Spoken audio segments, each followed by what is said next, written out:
Magandang Sunday mga kapobre.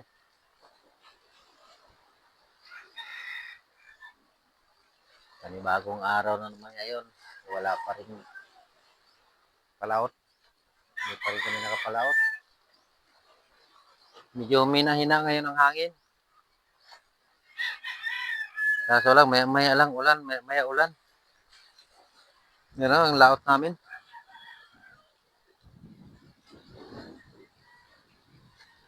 Maitim yung ulap.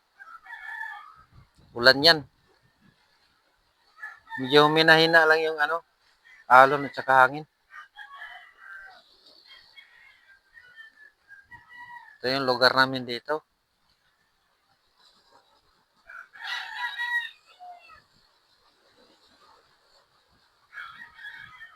Medyo maalon-alon pa rin, kaso lang makaya na yun kung gustuhin talaga.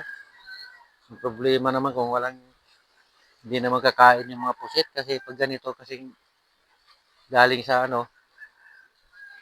malalaki ang alon, bihira talaga kumain ng pusit.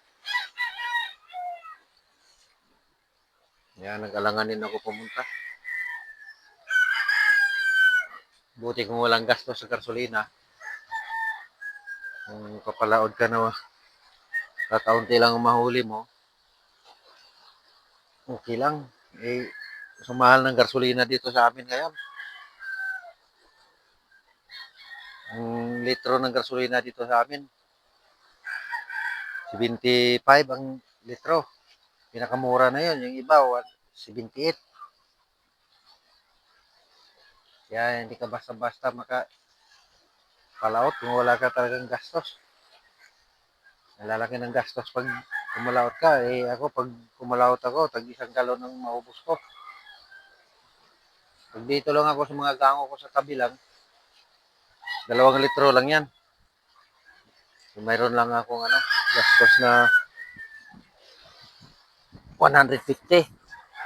Pag doon sa laot, 300 talaga yung gastos sa gasolina.